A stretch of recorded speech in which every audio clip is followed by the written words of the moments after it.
Bonjour, bienvenue pour ce nouveau journal. Voici les titres de ce mercredi 14 septembre. La 8e édition du Vendée Globe, présentée officiellement à Paris, en présence de tous les skippers. Ils seront 29 au départ le 6 novembre prochain. Des navigateurs qui, vous le verrez, rêvent de ce tour du monde et veulent faire rêver le public à travers cette course au large parmi les plus difficiles au monde. Près de 2000 tonnes, c'est la quantité de sel qui devrait être récoltée cette année dans les marais de Noirmoutier. La saison s'achève. C'est en ce moment le Caulois. Le soleil et la chaleur du mois d'août ont permis aux sauniers de faire mieux que l'an passé. Reportage dans ce journal.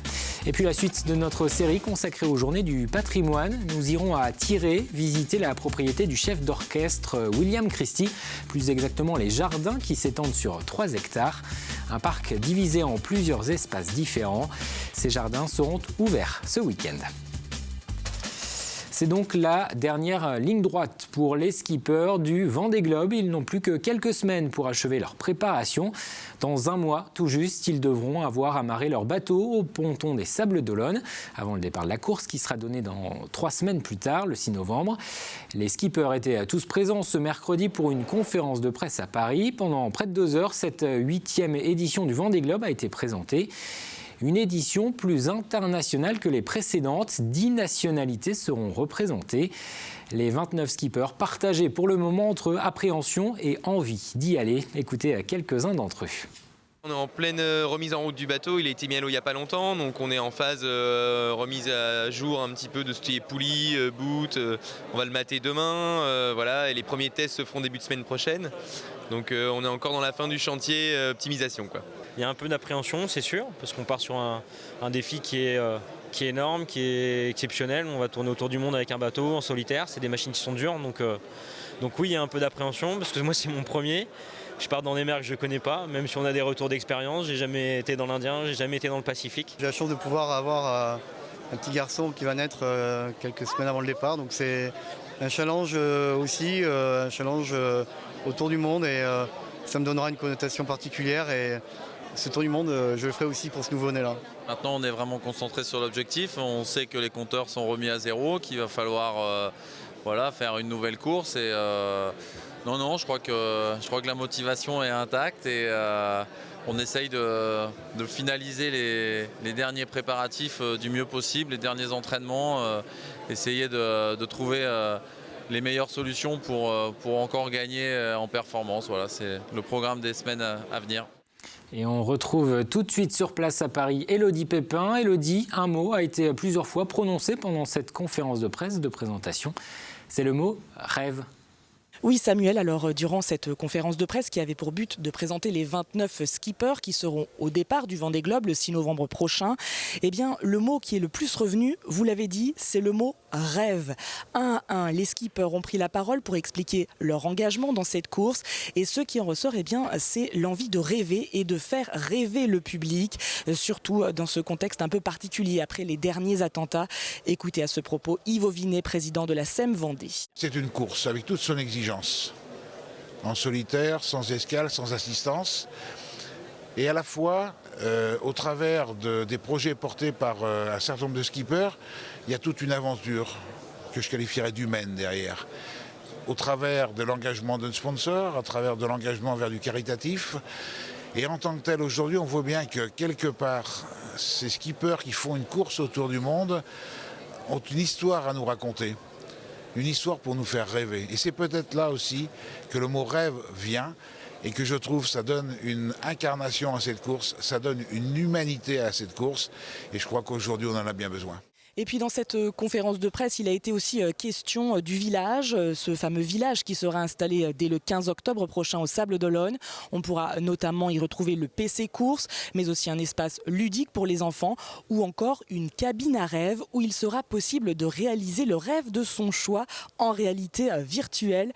De nombreuses animations donc en Vendée, mais aussi à Paris, puisqu'ici, dans la capitale, un village sera installé au pied de la Tour Eiffel. Un bon moyen de promouvoir le Vendée Globe, mais aussi le département. Merci Elodie. Et à noter que la sécurité autour du village du Vendée Globe au Sables d'Olonne sera renforcée en raison de la vigilance attentat. Des fouilles des sacs sont notamment prévues. Et puis il régnait jusqu'à présent une incertitude autour de la participation de Jean Le Cam. Le skipper de 57 ans avait des difficultés pour trouver des sponsors et boucler son budget. Il a même fait appel aux internautes pour financer sa 4e participation au Vendée Globe. Eh bien Jean Le Cam sera bien au départ le 6 novembre prochain. Il vient de recevoir le soutien du groupe Bouillet-Leroux. Cette société spécialisée dans la construction et l'habitat est implantée à La Séguinière dans le Maine-et-Loire et dispose d'un site en Vendée à Saint-Martin-des-Fontaines. En bref, l'électricité a été peu à peu rétablie en cours de journée après l'épisode orageux de ce mardi soir. Plusieurs foyers ont été privés de courant dans le département. L'alerte orange a été levée. C'est l'Île-Dieu qui a été la plus touchée par ces orages avec du vent. Une rafale à 128 km/h a été enregistrée. Il a également plu énormément en quelques minutes. Conséquence, l'eau est montée dans les rues. Plusieurs maisons et commerces de Port-Joinville ont été inondés. Selon Climat Vendée, il est tombé plus de 46 mm en 24 heures. C'est un record pour une journée du mois de septembre sur l'Île-Dieu. Un important déploiement des forces de l'ordre à Talmont-Saint-Hilaire. Une vaste opération de contrôle routier a été organisée.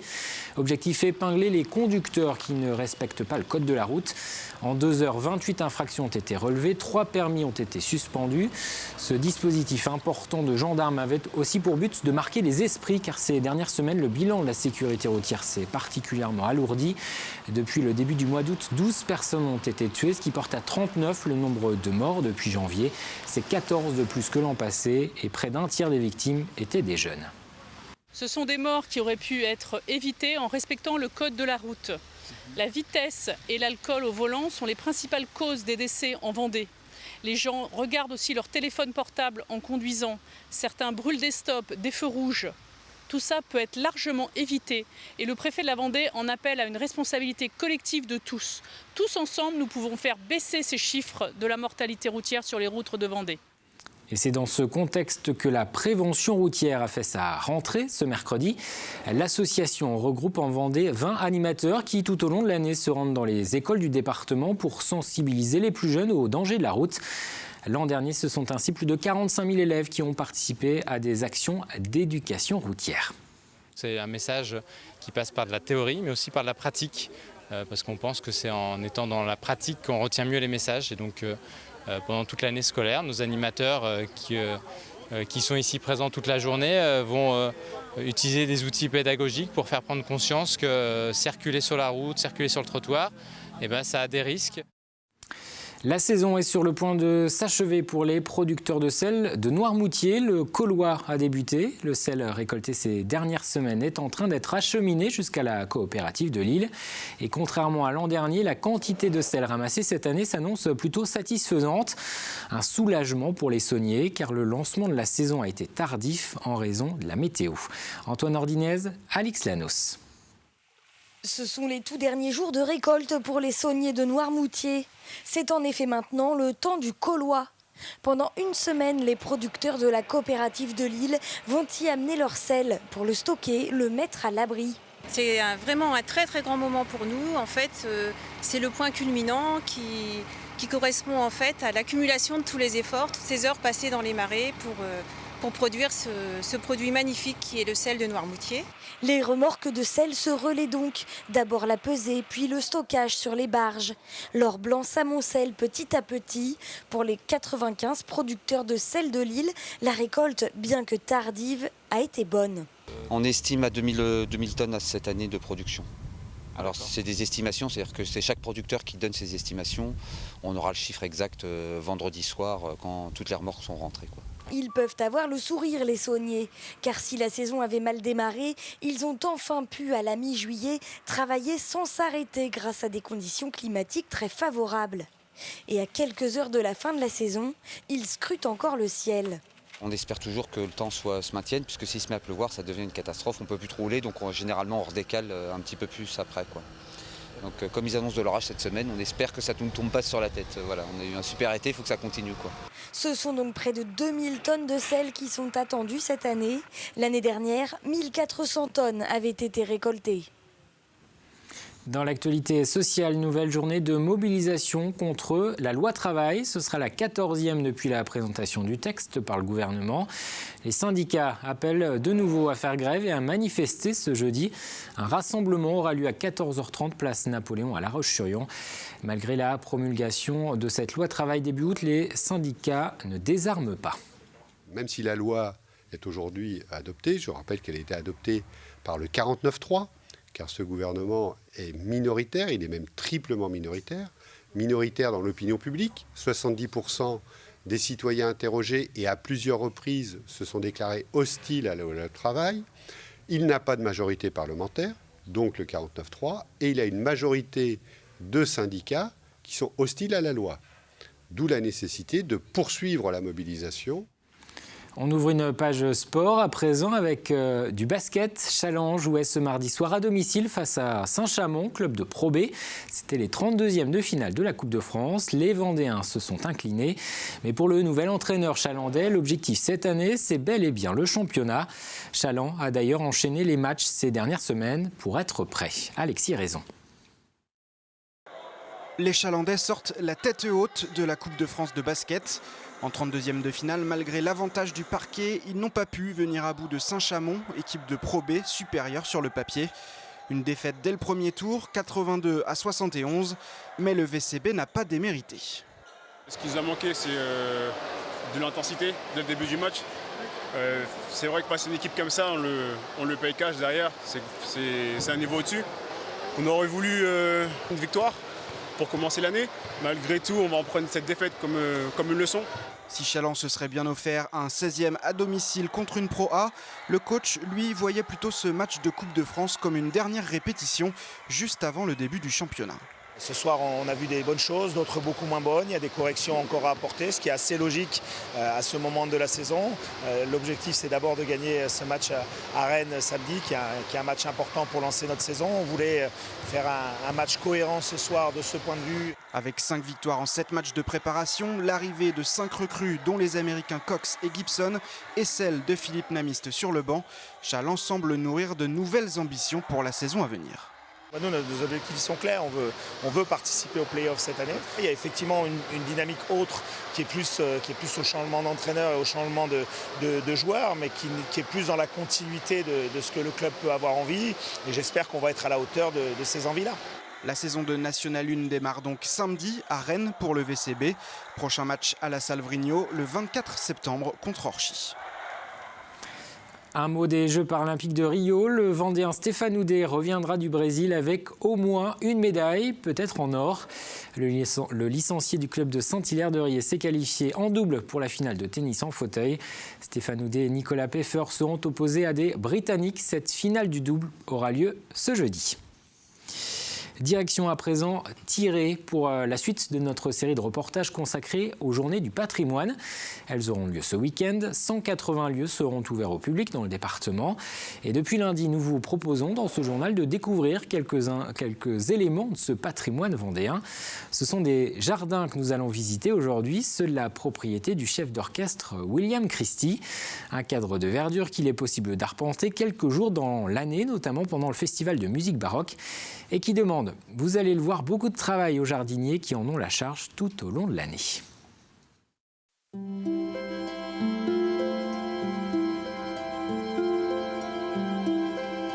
C'est en 1985 que William Christie tombe amoureux de ce logis de la fin du XVIe siècle. Il décide alors de créer un jardin sur les 3 hectares que compte la propriété. Pour s'occuper de cet immense espace, 2 jardiniers ont été embauchés ici, à temps plein.